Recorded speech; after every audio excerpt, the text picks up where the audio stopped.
Hello, everyone. Welcome back. Today, I'm going to give you a preview on the following stuff. So, first of all, I'm going to talk at a very high level about some very basic concepts related to saving, healing, and transforming life on Earth, including humanity, of course. Next, I'll talk about the application of those same basic concepts to a very practical solution for feeding everyone in a way that is holistically healthy for both people and Mother Earth as a whole. Next, we'll go two levels deeper than the practical. This is kind of like an archaeological dig. We start with the basic concepts, then we talk about their practical application, and then we talk deeper not only about, what does it all mean, but how do we actually get there? How do we go from, oh, well, that's a great idea, you know, to how do we actually do this? Okay. And the first level, next level deeper of two, so the first level deeper beyond the practical, is what I'll call the solution train. And that's where we actually fully generate and develop and implement this very practical solution that I'm talking about. So we'll look at the different stages of the solution train, from idea, bing, light bulb, right, to uh, all the way through to full scale planetary scale implementation if it's a big planetary scale solution. There's also a lot of local solutions. Same methodology applies. The only thing that differs is the scale of implementation, which is a relatively minor thing, actually. Um, the whole solution train prior to that is the big thing. All right. Finally, well, it's the foundation rather, and then you can just apply it as much as you want. And then finally, we're going to go even deeper than the solution train and basically say, okay, what's it going to take to create this solution train? What's it going to take to maintain the solution train? What's it going to take to lubricate it? What's it going to take to generate it in the first place? Right? And the answer to all those questions is one: conversation. And so the second and final deep layer beyond the practical, is the network of conversations, and we'll go deeper still within that layer, um, into the whole ecosystem of services, platforms, communities, networks, components, uh, databases, open source, blockchain, all kinds of stuff like that, right? A whole bunch of stuff in that whole space that basically empowers the exponential evolution of the network of conversations, which essentially constitutes, not essentially, it constitutes a form, the first form actually, of collective super intelligence in this whole new paradigm of humanity coming together as a collective super intelligence, in addition to whatever other super intelligences are out there. I'm not saying this is the only one or even the best one or anything like that. I'm just saying it's a collective super intelligence. And it's the first one that's purely, human plus technology generated in this new paradigm, in the year 2020. So, in summary, there's really four levels to this, two deep levels and two relatively, simple, straightforward levels. So the first is basic concepts. The second is a very practical solution, one solution, very practical, that is both an application of those basic concepts and a real world solution in its own right, that of feeding everyone. And next, we go to the two deep levels, the solution train and the network of conversations and everything that empowers it. Because the network of conversations empowers the solution train. The solution train not only generates, but works out the kinks of and shepherds it all the way through to full scale planetary implementation, or whatever scale is required for that solution. And we'll talk about that too. What is that which is required? Right. But we're going to start with basic concepts. So, with that as a basic introduction, thank you all for being here, and let's dive in. All right. All right. First, let's start with the basic concepts. So, and I'm going to draw some pictures for this. So, let me screen share and do that. All right. So, basically you've got Mother Earth on the left and humanity on the right. And my basic thesis, if I can get the pencil woken up, thank you. Okay. My basic thesis is that we are in wrong relationship both with ourselves and with Mother Earth. And I'm going to tell a little story first. Let me get back on video here. So the story is a very simple one. It's a real true story. My auntie, when I was growing up, told me, and we talked about this a number of times, that the best way that the best way that a father can love his children, the most loving thing a father can possibly do for his children, is precisely to love his wife, their mother. That's the most loving thing he can do for his children. And it just makes, for me, that makes all the sense in the world. And that's a great analogy for what I'm about to show here, except here the relationship is the relationship between humanity and Mother Earth. So it's humanity as a team, humanity and Mother Earth. And I'm positing here that the single most powerful thing that humanity can do to be loving to our mother, our common mother, Mother Earth, the single most loving thing we can do is to love each other first. And the single most powerful way we can manifest that in the very immediate term is to feed everyone. Feed everyone food that is nutritious and wholesome, both to people and to our mother, Mother Earth. So we'll get into the details of that once we get beyond the basic concepts.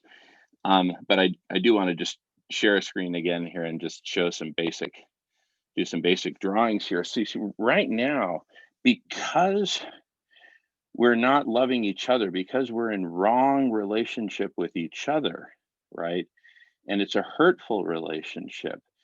And I don't think that any of us, came into this world wanting for it to be this way. But we are hurting each other and hurting our mother, Mother Earth, as we hoard and, slice and dice Mother Earth into pieces and take those pieces and either, set them on fire in order to burn them, in order to plant, palm oil plantations or run cattle or whatever it is that will bring the most money. See, we're in this really sick game, right? That's all about money and hoarding, and it's hurting. We're hurting each other, and we're hurting Mother Earth in the process. And so, what I'm suggesting is, and in fact, I'm just going to show this metaphorically like a chainsaw. It's like humanity has this giant chainsaw, and each of us has our own chainsaws, and we're slicing and dicing Mother Earth to make money, to win at this game of money and hoarding, to hoard more than the other folks have. And this goes all the way to billionaires. I ran into a billionaire friend of mine just yesterday, actually a multi-10 billionaire. And it's incredible. They're all stuck in the same game, but where it's hurting the most is the people who are starving to death. And so we've got to get rid of the money. That's the message there. And we've got to get rid of this entire hurtful game. We've got to replace it with a new game. And the new game, as I'm saying, is kind of a two-step process, which is we first start by, per the analogy, we first start by loving each other. We love each other. And the first way that we do that is by feeding each other delicious, nutritious, plant-based foods for everyone. And that'll put beautiful green smiles on our faces and also then empower us to do the loving thing towards our mother, Mother Earth. How do we love our mother? And one of the most urgent things that we need to do to love Mother Earth actually the very first thing is included in what I just said, making the transition to purely plant-based foods. And then within that, there's lots of improvements that we can do, and we can transform agriculture or eliminate the majority of traditional agriculture in favor of growing locally. But those are all details we'll get to. But doing all that I just said, and it's a mouthful, feel free to rewind if you need to, is very healing to Mother Earth, right, in and of itself. And because we heal our own relationship with each other, because we now transition to a new mode of loving each other as humanity, right?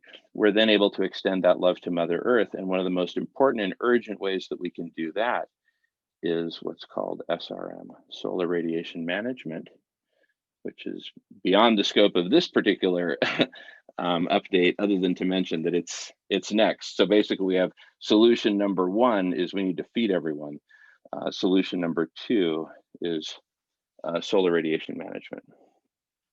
All right, and with that, that's the high level in terms of concepts. That's as far as I want to go in terms of high level concepts. And where I'd love to go next is talk about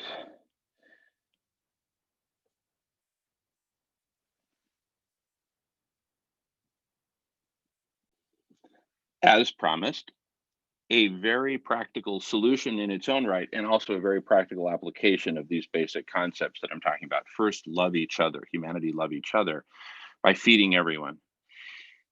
And so the way that we're going to accomplish that, and first let me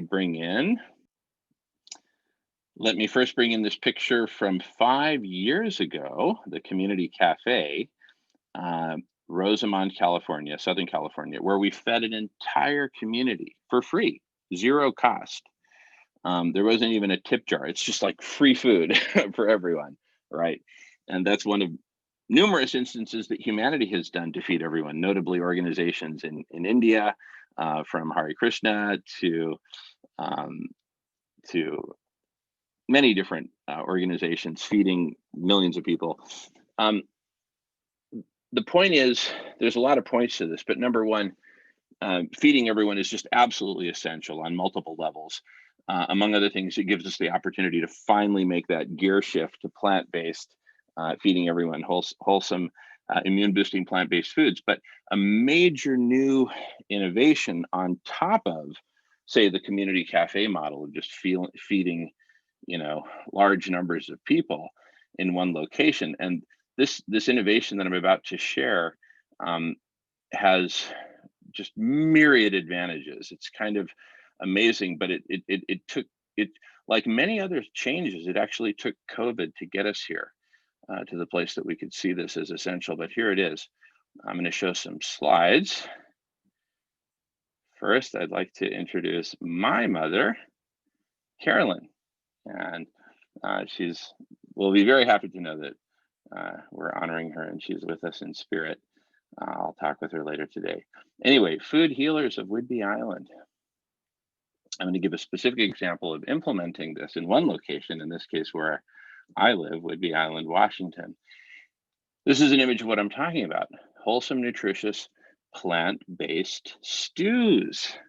Complete full spectrum nutrition, served with bread or with rice or with tortillas, depending on the location, right, the culture. How do we do it? We buy massive quantities of the ingredients. Now I'm talking about how do we do it immediately? How do we start? Ultimately, we need to make Whidbey Island much more food resilient. I'm actually on the steering committee and proud member of the Whidbey Island Food Resiliency Consortium. And but for now, we got to buy a lot of stuff. We actually grow a fair amount of potatoes here on Whidbey Island, but we have to buy lentils and brown rice, and these are images of lentils from Canada. You buy it bulk by the truckload from the supplier. The price is down to 6.5 cents a pound. Just ridiculously inexpensive. Similar prices for potatoes and rice. And here's like an example of a giant industrial rice cooker for like literally feeding an army. It's continuously cooking rice. Anyway, the basic idea is this. Look, we cook the things that need to be cooked. Rice, beans, lentils, etc. We cook it at scale, cool it, and we mix all those cooled ingredients that had to be cooked. And then we blend in, once that base is cool, then we blend in the produce that doesn't need to be cooked.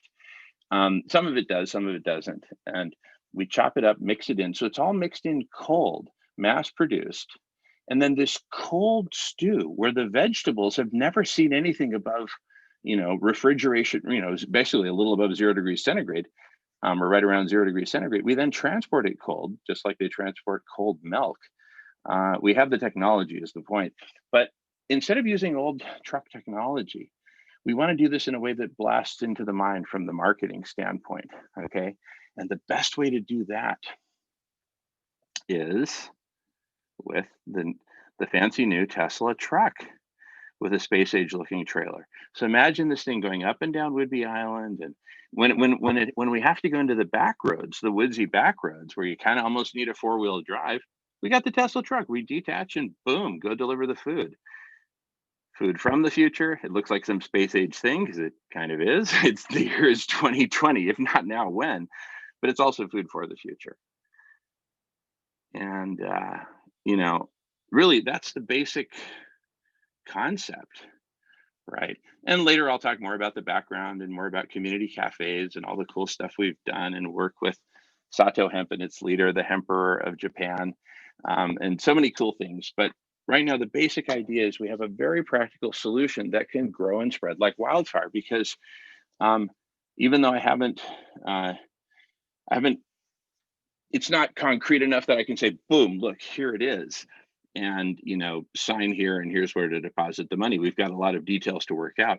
But once we do, that very friend of mine who I ran into last night, one of the wealthiest people on the planet, they'll be good for it. Trust me. And a lot of them will. And it's really something for all of us to kick in for it together. And even the recipients of the food, the idea is feed everyone, take the food everywhere, feed everyone, at least twice a week, let's say. And because it's served cold, delivered cold, it can be stored cold. And we've got ways to do it that are completely zero packaging, not even reusable packaging. We just deliver it in bulk, bring your own container, and we fill it for you. In the case of the stew, bring your own, container, and we'll fill it with hot, fresh baked bread or whatever the carbohydrate is, like I mentioned before. Okay. So that's it at a very practical level, right? Feed everyone. The donations will come pouring in. The costs are minuscule. Remember the cost of lentils I talked about a few minutes ago, 6.5 cents a pound. These are real costs. They're really, really low. We can do this incredibly economically. Of course, the whole idea of the Tesla truck is it's insanely efficient because it's all electric. So we're basically taking the community cafe that you see here in the picture and taking the show on the road and taking it space age, and in a way that's healing to Mother Earth, that we make it plant-based so that we stop the decimation of the Amazon and other rainforests around the world and ecosystems generally in support of animal agriculture. It's killing us. We got to stop. It's killing Mother Earth. So this is all vital. We got to do it. And here is a very real solution to do it. Now, next, I'm going to talk about the solution train machinery and pipeline for getting us there, for actually not just fully developing this solution, but getting it fully implemented all around the world. That's coming right up. Thanks. All right, so now let's shift gears and talk about the next layer down, which is the first of the two deep layers that I'm saying that are beneath the practical, deeper down. And one is the solution train, which is essentially, well, most of it is virtual, right? All the way up until you start doing stuff in the physical world. But up until that point, it's virtual. And that's the crucial part of it that's been missing. We've got so many tools, technologies, and solutions. They make whole movies about it, Thrive and Thrive 2 and this and that documentary. We've got all these solutions. Humanity is Tweedledum, stupid, clumsy, discombobulated, uncoordinated, and actually fighting with itself. We're fighting with ourselves. That's an understatement. And in the process, destroying Mother Earth. So let me screen share, and we're going to go now deeper into this level of the solution train. But first, let me kind of set the table for it with some continuity with the basic concepts as well as the practical solution of feed everyone that we were talking about moments ago. So we've got the practical solution of feed everyone, right? Wholesome, plant-based foods, putting smiles on the faces, finally. And um, so I'm just going to call it feed, right? Keep it simple. And then the other solution, which operates at the level of Mother Earth as a whole, is SRM, or solar radiation management. So both of these are solutions, right? And let's see here. Both of these are solutions. And both of these solutions, what I'm proposing, can be fully formed from this thing I'm simply going to call this, that I simply call the solution train. And I call it a solution train because, like a multi-car train, um, it has a bunch of different, phases, right? So the first phase is, the light bulb, wow, idea phase, right? So, and then, where do you go from there? Well, it actually goes through several different stages from there until it gets to the next major milestone, which is a fully formed, a fully formed design, right? And once it's designed, it goes through various uh, stages of, um, testing, modeling, optimization, planning, uh, you know, all the way through until full scale. The next major milestone is implementation. I'm really just talking about the three biggest, but there's, dozens of stages in the birth of an idea all the way to its full scale planetary implementation. And it's all of these. If I were to slice them up, it would look like this. These are very compressed, the dot, dot, dot. Then you got design, and implementation itself is sliced into different stages of implementation. You don't just go full scale planetary. And in fact, there's kind of shades of gray between um, uh, design, testing, and implementation, because part of the testing is pilot stage implementation. So anyway, it's shades of gray, but it's one continuous train. That's the important thing to take away. And I'll include a link to a video that the video itself is like 4.5 hours long. It's a meeting that we had talking about all this, talking about the solution train, though I don't think we use that term. But I'll also include a link to a page where it guides you through the 30 minutes of just absolutely crucial, right to the heart of it. So I'm just going to put a little note here. In 30 minutes, you can really get up to speed on the whole solution train. Right now, I'm just kind of giving us all kind of a preview of what's coming.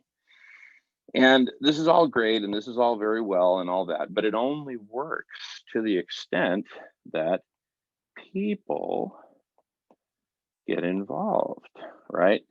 And hence, there's actually a really interesting, just take a parenthetical high level um, dialectic, if you're ready for this.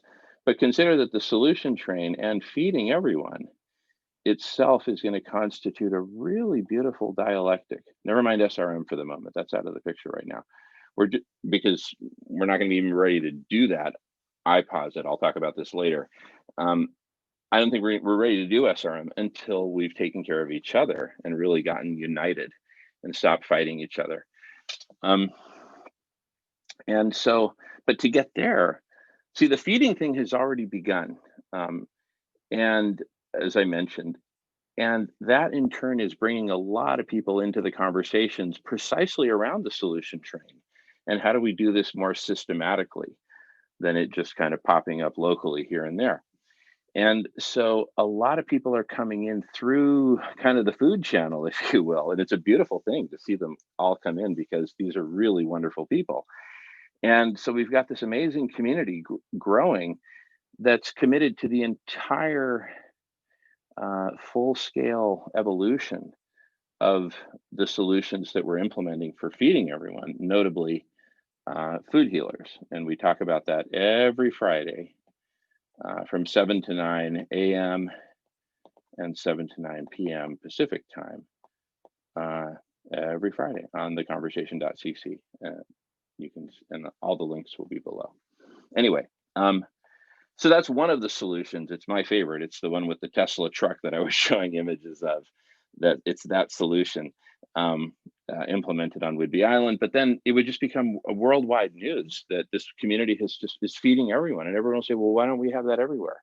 And I'm sure by then, Elon and I and company will have figured out a way to make that happen, right, at scale. I mean, this is really putting that Tesla truck to a beautiful showcase use, which is very intensive use, by the way. All right. So that's the nutshell of the solution train. Let me just kind of rattle through um, some of the basic, parts of it to break it down a little bit further than, these three major, milestones. So the first is ideas, but one could say that preceding that is everything that preceded those ideas, all the studies, all the papers, all the analyses, all the research, all the reports, all the meditation and communication with, other consciousnesses, other forms of intelligence, higher forms of intelligence, obviously included, and communing with nature, but from all these different sources, drawing not just knowledge, but inspiration and vision. And through conversation, then taking these visions that come to an individual, whether when you're sleeping or brainstorming or in the shower or whatever, but eventually you bring those to others and you start to share, and that's where they really get enriched, and we can engage in collective sense making around, the issues, the problems, the solutions, etc. Um, from this collective sense making, we can do prioritization. What's most urgent? I'm arguing that food is the most urgent thing, partly because we can do it so easily, so quickly. We can solve this thing in a matter of a couple of weeks once we put our heads to the task. We've been so lost in the old game of hoarding, right? And it's been such a brutal game that we've lost track of taking care of each other, and we're letting, a quarter of our people go malnourished, way more than that actually, and you know, uh, hundreds of millions starving. It's absolutely absurd. We have to stop this madness now. It's the first step, and I believe. But if you have a different idea, come and discuss it. I'm not saying, hey, this is how it is, right? A lot of these are just my ideas. But the real big thing is I want everyone to get into the game of this whole conversation about how we're going to get through this bottleneck, right? Very important. We need you here in this conversation, so please join us. Again, see the links below. So on to the, I'm talking through different elements of the solution train. So through these conversations around prioritization, we ultimately can, when I say agree to, what I really mean is consensus, sociocratic style consensus, some form of democracy, whether holacracy, sociocracy, or whatever other flavor, but some elevated form of democracy, or perhaps more than one. But through this, we can collectively agree upon consensus style goals. And we then take those goals to brain swarming, make sure we see um, the brain swarming video links below. And from that, there's actually a systematic way of generating myriad solution ideas, very large numbers. And then it's a matter of kind of panning for gold, letting the gold settle, and the not so gold float to the surface. And then taking these best solution ideas, plural, depending on the problem. If it's a problem like planetary overheating, hey, we need myriad solution ideas. So bring them all. We can then take the best ones, the ones that really, uh, uh, get to that towards the top of the stack. Those can then get developed systematically using models that we already are very highly perfected, like GitHub, for example. GitHub for open source software development, a brainchild of Linus Torvalds. And through the GitHub of solutions, we then go from ideas to full-fledged designs and even simulation, modeling and simulation. And but before that, some form of well, actually, simulation is a form of testing, but also physical prototyping and testing, very important to empower and enable even better simulation because we'll have better data, right? So from better simulation, we ultimately net out with optimization, coming up with what is the optimal plan, because ultimately you've got a number of different solutions wanting to get going in parallel, which essentially compete for resources. That's a little bit old paradigm, but through creative syntheses and developing solutions which address multiple problems and opportunities holistically and simultaneously, like the food one, right? Because it addresses not just that they eat, but what they eat and what impacts it has on Mother Earth, our health, COVID, etc. Um, Among other things, people won't need to leave their homes because we're delivering them food and water if they need it, and whatever else they need, the basics, healthcare. We can do all this on this new model, but food is the basis of it, obviously. Um, so uh, that's oh yeah. So and then from optimization and optimal planning, we go to chunk it out to detailed brass tacks planning at the implementation level, focusing on the immediate mostly. Start the implementation. Planning can always lag by, or proceed by a couple of days, the actual implementation. And some of these things we have to do with tremendous urgency, like feeding everyone, right? And as we implement, there will be ongoing feedback, ongoing management improvement, optimization, et cetera, data collection and processing, enabling better sense making, taking us all the way back to the beginning to know the place for the first time. Thank you, T.S. Eliot, of saying, okay, we've got all this new information. Now what do we do? And again, conversations, ideas, and the whole cycle all over again. So that's the solution train. Ultimately, it's a cycle, it's a spiral, right? As we perfect and perfect. And so hopefully that was interesting. Again, note the videos below. And finally, we'll go to the deepest of the layers, which is okay, the solution train sounds great. I saw your videos, Jamin, the 30-minute encapsulation. I even watched the 4.5 hour long meeting, which was really epic. A lot of the pioneers of collective intelligence were there. And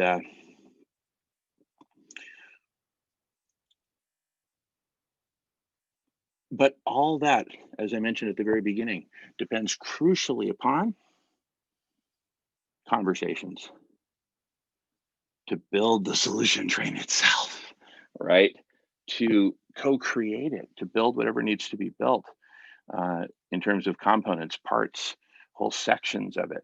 And we can build as we go. So it's not like we have to have the whole thing fully fleshed out before we can start. Fortunately, at the idea level, right?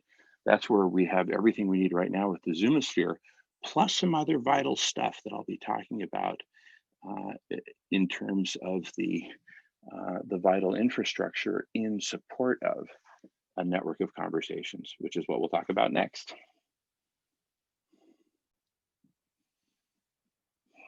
All right, so let's dive into the final of the 4 layers, having covered basic concepts, right? Implementation of those concepts to feed everyone.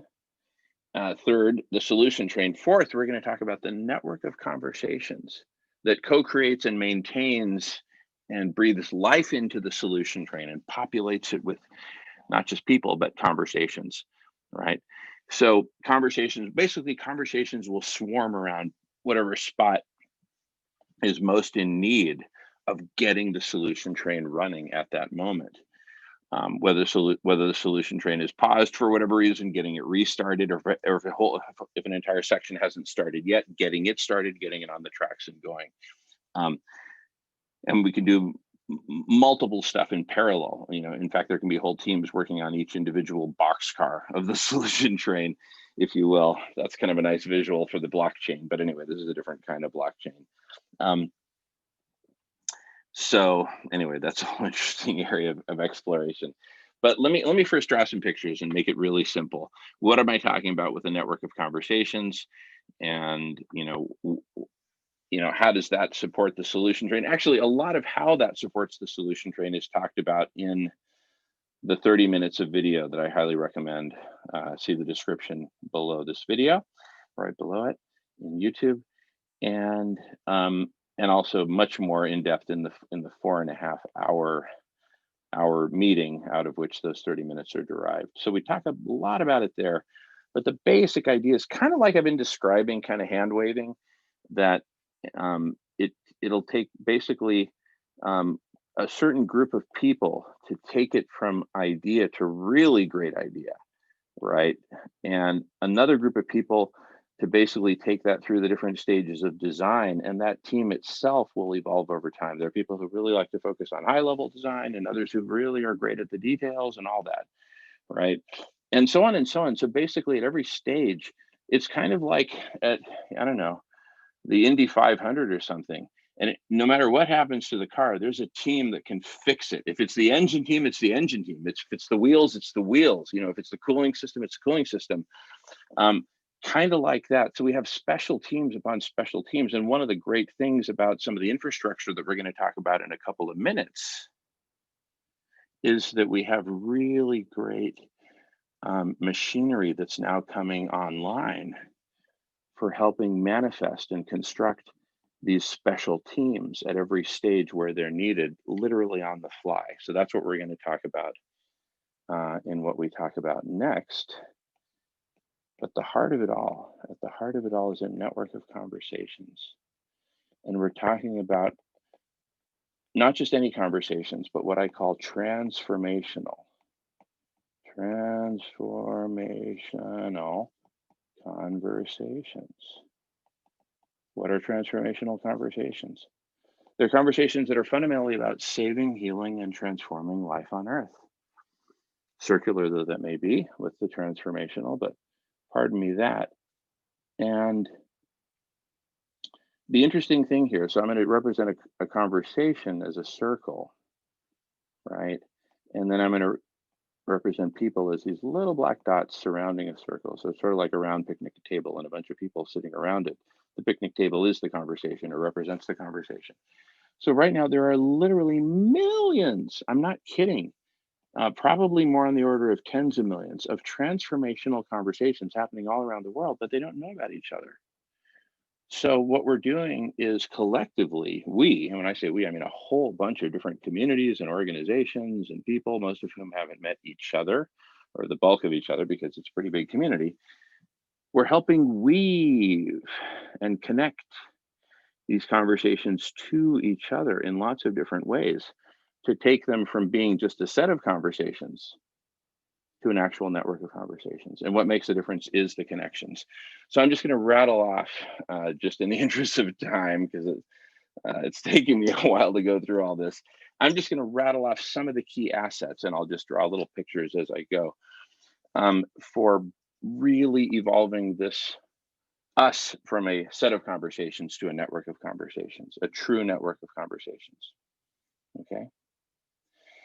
So one of the key things is, um, what I'll just call the home. We need a home for these different conversations. And so, for example, the conversation.cc is a home to a whole bunch of different conversations, and it's got a lot of room for a lot more. So links below, theconversation.cc. But a home, that's an example, right? Good of the whole is another great example of a home for conversations, right? Rebel Wisdom, XR 350s, Nova Sutras, far too many to name. But the key concept is a home. Thank you, ET. Home. All right. These conversations need a home.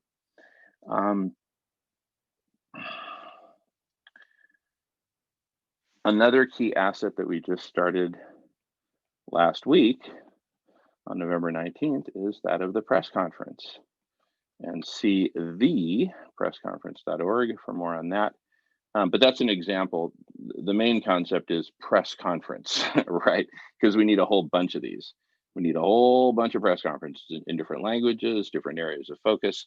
And that's really so that a conversation can broadcast its existence to the world and actually get itself up on the map, because, and that's another key concept, is a map of these different conversations. So that map needs to be decentralized for obvious reasons. And so this the conversation broadcasting itself, preferably through multiple press conferences. Why not, right? All those that are relevant. And thus really get itself up on the map from different perspectives, from different angles, right? Snack bar that we're going to launch soon is an example of such a mapping service, in this case taking the form of a menu of very easy to sample 2-minute snacks of these different conversations, but also mapped out into different sections. Anyway, a lot of cool features. Stay tuned. We also, so Snack Bar is an example of an aggregator, right? Of conversations, for example, on the form of a map, but it could be in the form of a database or any other form.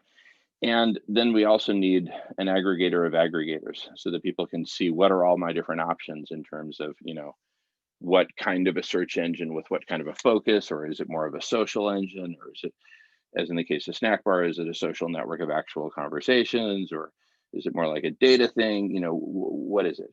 So the bottom line is aggregators and aggregators of aggregators. We need both types. Another basic element that's been around for decades now is email. Another that's been around for not exactly decades, but at least a decade is Reddit. And other forms of asynchronous, right?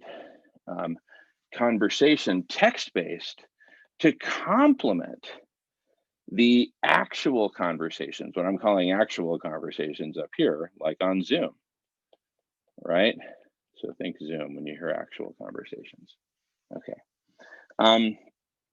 We also need a Wikipedia of all kinds of stuff, including but not limited to solutions, problems, components, all this open source.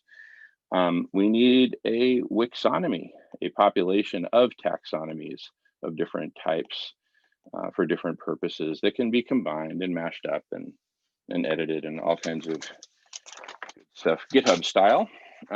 Speaking of GitHub, we need a GitHub for solutions and solutionaries. By and for solutionaries, by and for solutions. And when I say by solutions, I actually mean that, because some of the solutions will empower others, etc. One of which is a whole platform called BotHub, bothub.com, that we have yet to develop. Think a GitHub for bots, but benevolent bots with real structure and governance and all kinds of really cool stuff that the bots alone would not have if they were orphans. So we're basically going to be really good parents to the bots, and they're going to love it. The bots are going to love it. The people are going to love it. All right, I'm going to wrap this up pretty quick. But then we're going to have really cool stuff like I mentioned brain swarming earlier. That's a key part of the infrastructure. Links below, but brain swarming and its application when you cross it with the taxonomies and Wixonomy of goals and the taxonomy and Wixonomy of resources. Make sure you watch the 4-minute brain swarming video, please. I'll just put BS for brain swarming, not brainstorming, brain swarming. And so that's a key part. Another key part is going to be buildershub.com. It's all about actually building real solutions in the real world. Since so much of the above stuff is virtual, this is like finally a place for real world folks to work on real world stuff together, even if they are meeting online, right? That's kind of the irony in it, but let it be, okay?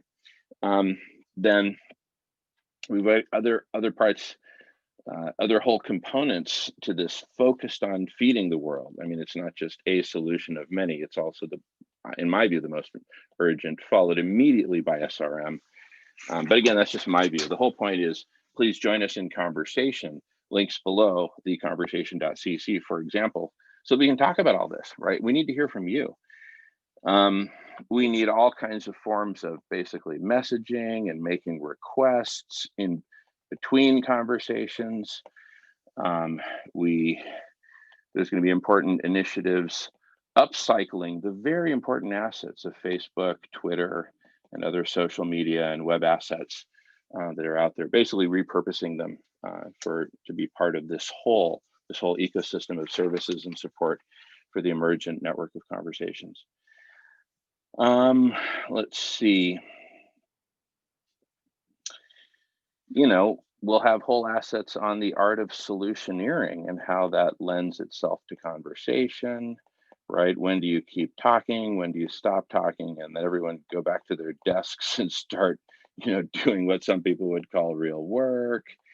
Um, I think I mentioned the conversation to end all the solution to end all solutions, but that's a different topic. That's within the solution train, but that's just a placeholder for later. I'll be done in 30 seconds. So, and ultimately, we need to be very intentional about going from a network of conversations to a network of solutions, and that's where the those two really meet, and that's where that becomes manifest with a note to the solution train. Um, anyway, lots more good stuff to talk about. I'm going to wrap it there for now. I think you get the basic idea. I just wanted this to be a preview of what's to come, which is a lot of goodness. So again, we've seen from very basic concepts to their application for feeding everyone. We talked about the infrastructure supporting that and other solutions like SRM, the solution train, and finally that which undergirds that and supports that and actually co-creates it and improves it over time, which is the network of conversations supported by a whole ecosystem of solutions and systems and platforms and communities and all kinds of good stuff like what I just talked about. So thanks so much everyone for watching, and stay tuned, and love to hear your comments and love to see you in the conversation at theconversation.cc. I spend dozens of hours a week there. I'm easy to find, easy to talk to, and that's part of the whole idea. Love you all so much. Thank you so much for listening, and see you soon.